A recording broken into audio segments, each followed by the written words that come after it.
When I was in middle school, I was a petite and an attractive lady with curves with daddy issues. So I signed up for some hookup dating apps to meet with random local guys. Dangerous and illegal, I know. But I was a stupid middle schooler who was having untreated mental issues. There was this one guy I matched up with that I'll call Tyler. I was meeting up with Tyler in the dead of night so he could drive me to his place so we could hook up. The reason why I was so late at night around 3 in the morning was because I had to sneak out, and over time I had memorized my parents' sleeping patterns since they didn't have an exact schedule. Anyways, I was sneaking out through the front door, and I had to wait for Tyler to drive to the location I sent him to the park and then wait for me. To walk there, you just have to cross the townhomes I live in at the time to a local elderly's home that where I live is known as a place to meet up as friends or couples. As I was walking across, there was an area which I had to go through to get to the elderly's home, and it was dark as hell. There's a sidewalk gap between apartments so people could walk their dogs and stuff, which looks totally normal in the morning, but terrifying at night. I was walking up to the stairs that lead into this section of the sidewalk, and I had a dreading feeling that someone was watching me. I froze in my tracks with my heart racing, before I decided to continue walking forward since Tyler was picking me up soon, and a silhouette of a tall, big dark figure emerged from the shadows and then approached me. Some of the light of the surrounding porch lights had lit up his features. It was a man who was about 5'11" to 6 foot tall, and he was a big Hispanic guy with some facial hair who looked to be above the age of 20, who just kind of looked like he wasn't all there. He walked a bit closer, and I was too stunned to walk away, as he then began to speak with slurred speech. "Hey, are you looking for Chloe's house?" I then responded with a confused no. "Are you Chloe?" I said no, and then I asked who she was.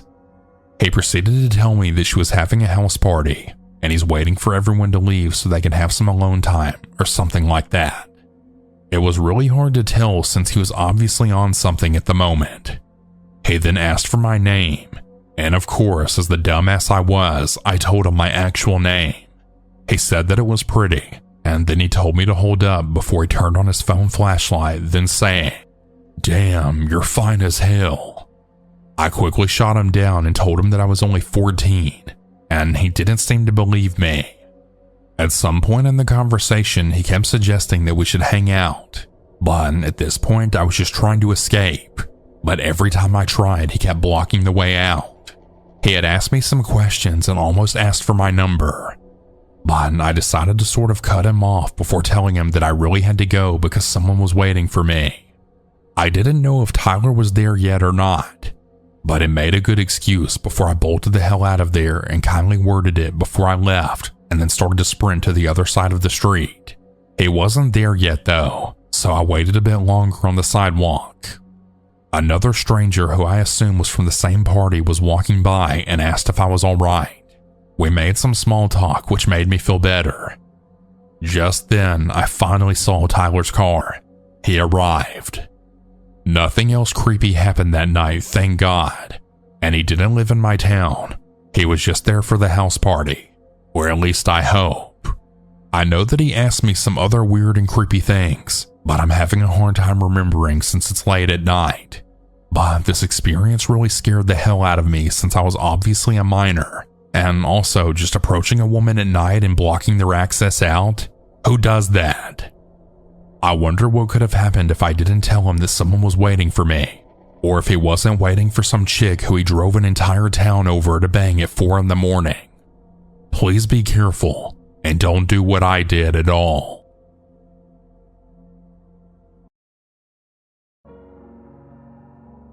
I often like to go out running in the summer or really whenever the weather's nice. This happened a week before I was supposed to start high school. I thought about going running that day, but got the idea in the morning that I would run in the evening instead while the sun is still up but isn't as hot as in the day, and there isn't a chance for it to get hotter if I don't manage to get back in time like in the morning. Well, of course, I forget my promise to myself and only remember it at around 9 p.m.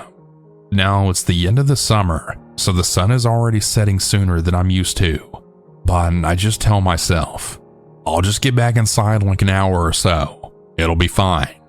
I've already been putting off running, so I don't want to put it off again. I should probably mention that I'm a girl, and even though a lot of girls I know change the side of the road they walk on whenever they see a distinctly drunk-looking guy walking, I was always the one calling them pussies and was ready to take on the first rogue who tried to get to me.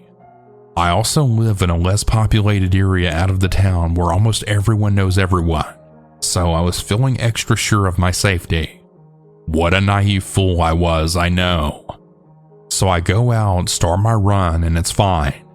It's getting a bit dark, but I can still see the running track, so it's all good.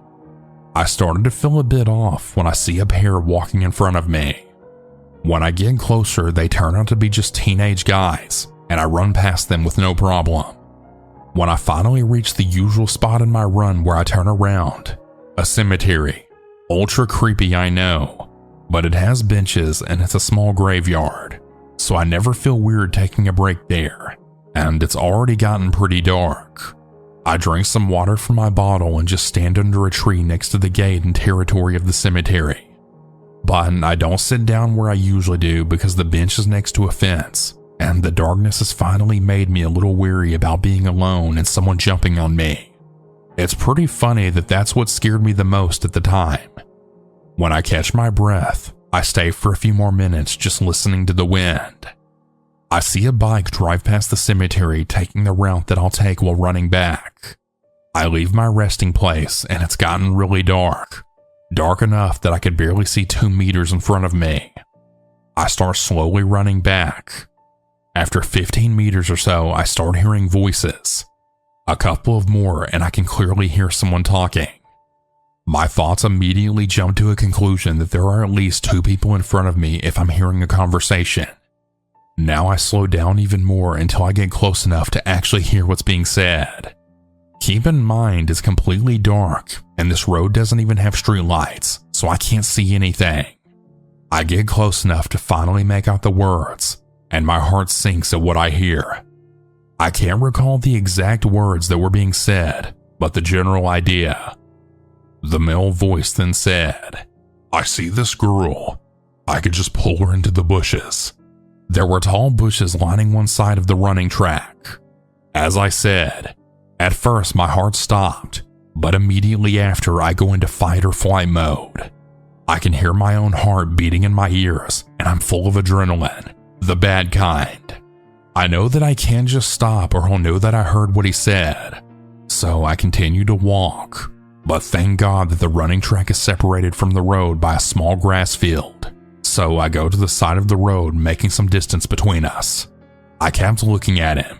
Keep in mind, I still don't even know how many people there are, but I see a square of light, presumably a phone, and then I hear him jump on his bicycle and drive off.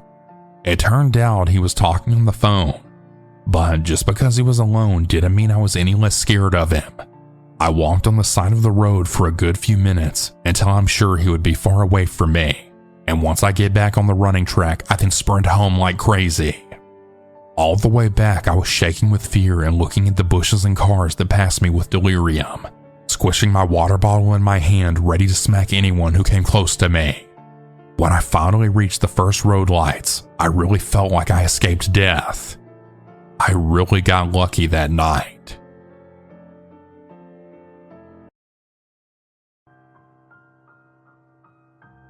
We were 16, an age where you feel invincible.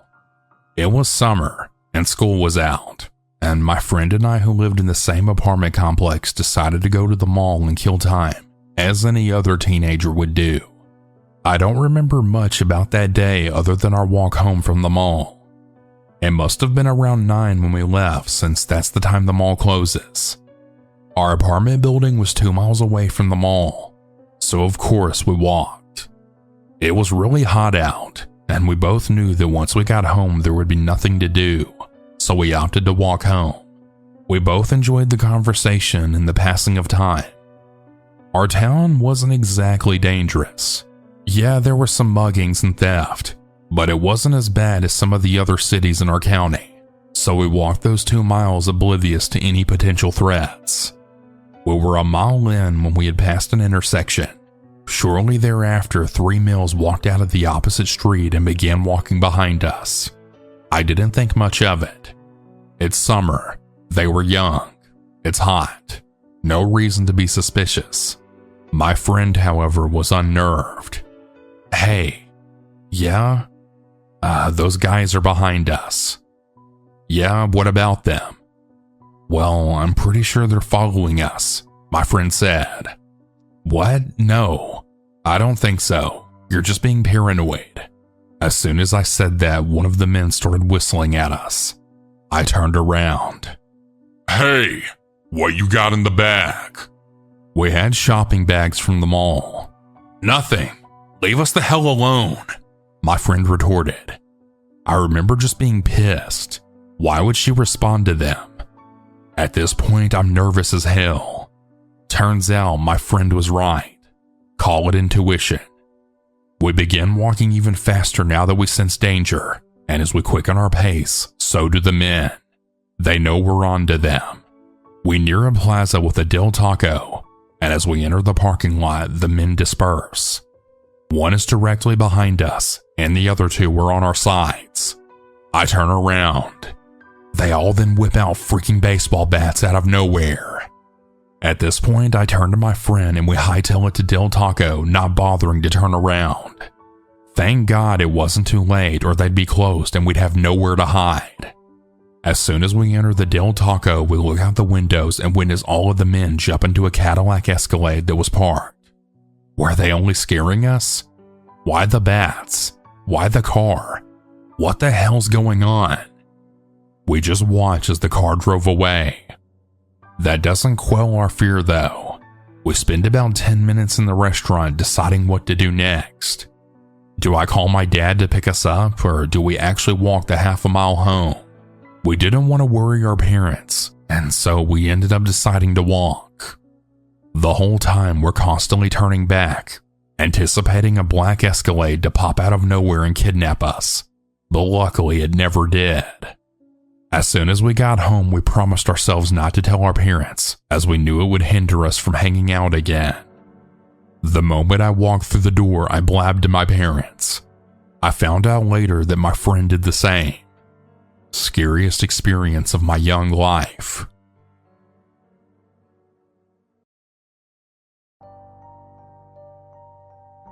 This happened to me about a week ago. I found a summer job at our local supermarket, and about 2 weeks in, I got asked to work the late night shift, which was 11 p.m. to 5 a.m. I accepted it since I was really in need of money, and I never really sleep early anyways. Everything was fine and dandy until about 3 a.m. when a shirtless, scarred-up guy came in the store. After lingering around in the store for a while, he quickly came up to the counter, making intense eye contact with me. As I was about to ask him if he needed any help, he then whispered, "Hey, don't you dare move." I didn't hear him at first, so I asked him if he could repeat that. At that point, he got agitated and then yelled, "Make another sound or I'll cut you up." In a swift motion, he vaulted over the counter, going to the alcohol section, trying to grab a bottle of whiskey. Thankfully, the owner had hid a baseball bat under the counter. The moment he turned his back to me, I took the bat and then swung full force at his knee. He winced in pain and tried to get up. I winded my bat yet again, acting like I was going to hit him again, just to see him pull out a homemade shiv of some sort. I let him get up, and at the moment he got up, he swung his shiv right at me, lightly lacerating my wrist. I pushed him back with my bat, and he ran for the door and got out. The day after, I had called the cops and showed them the security camera footage, but they haven't contacted me since. I think it's safe to say I won't be working the late night shift again for a long time.